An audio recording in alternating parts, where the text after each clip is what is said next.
Hey, Mike Kelly here. Wanted to make a quick video. A lot of questions right now in the springtime. How many times should I be sending out my marketing documents, and when should I start? Well, each part of the country is obviously different with the seasonality, but I've got some quick rule of thumb here, things that have worked well in my business as far as when to start your marketing campaign in the spring for a lawn care company, as well as how frequent. And I'm going to break this down, and obviously the frequency is going to depend on your budget. So I'm going to give you a couple different best practices as we scaled our marketing budget in my company. So first thing is, when should I start marketing? Well, ideally, if you can, you want to go out probably 3 to 4 weeks before the first weed pops up and the grass starts turning green and the birds start chirping. Reason is, we want to start brand awareness. We want to be in front of the people in different types of marketing copy, which I'm going to get into in a minute. But about a month to a month and a half before the first weeds pop and the grass starts going, if you have the budget for it.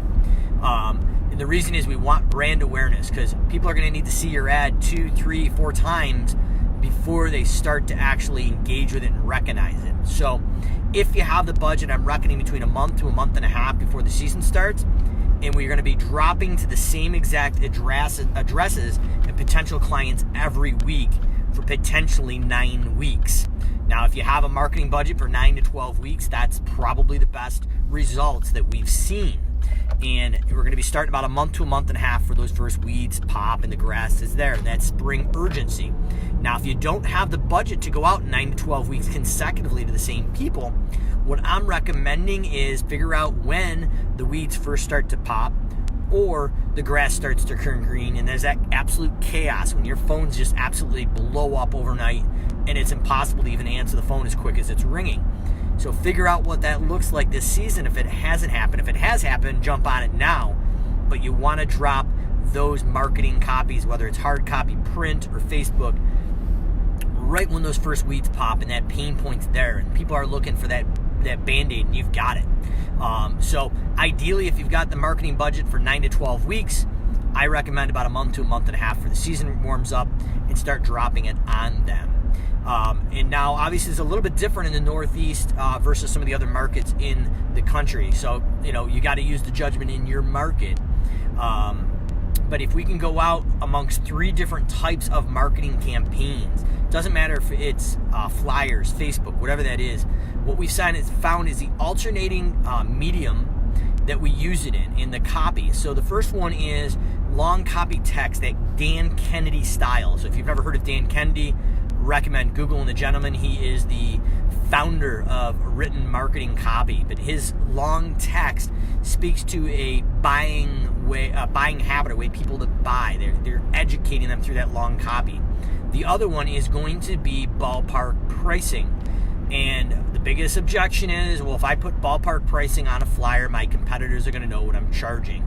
Let's be honest, everybody watching this video, if you're not living under a rock, you have a ballpark idea what your competitors are charging. So I'm going to address that up front. Don't worry about your competitors that are taking money out of your pocket. Let's worry about your potential customers that are going to be putting money in your pocket. So we've got long copy text is the first one. Second one, the following week is going to be some copy with ballpark pricing on it and addressing what the price of your services are, what's included, what's not included, and overcoming some of those sales and price objections. The third type of copy is going to be differentiation with a satisfaction guarantee and addressing the ugliness of our industry, the perceived misconceptions, or actually really truth conceptions, that we don't return phone calls. Some people don't have insurance. They don't show up when they're going to show up. All the different things that our industry has a black eye for, we want to address those up front and be absolutely different. So if you're going out to blow up that spring rush right now, month to a month and a half in between, if you're in the upstate New York or Northeast area, that St. Patty's Day week is usually the best week to get going, and that gives you that play all the way up through Memorial Day. Well, we're going to hit them every week. Southern markets, Southwest markets are obviously a little bit different. They're already starting to get going.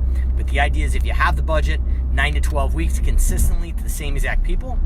If you don't have the budget, we want to start when the first weeds pop and the grass is starting to grow. 3 different types of marketing copy, whether it's printed or if it's on Facebook or online media, you're going to run these all at the same time in an ad set. So you have 3 different ads under one budget, basically, with one audience that's geo-targeting your service area. But they are going to be your Dan Kennedy long style copy. They're going to be your prices on the flyer ballpark with what's included, what's not included. And then the third one is going to be differentiation, addressing the ugliness of the chuck in the truck mentality of lawn care and why you're different and how you guarantee your work and you stand behind it. So those 3 different types of marketing copy are going to apply to 3 different types of buyers. And then you definitely need, in my opinion, a systematic way to follow up on each and every estimate for 20 days. We call this process 20 days to close, and we eventually automated it. But we want to be able to follow up on each and every estimate in this process here. And as we're following up on each and every estimate, we want to be able to do it through phone calls, emails, and texts.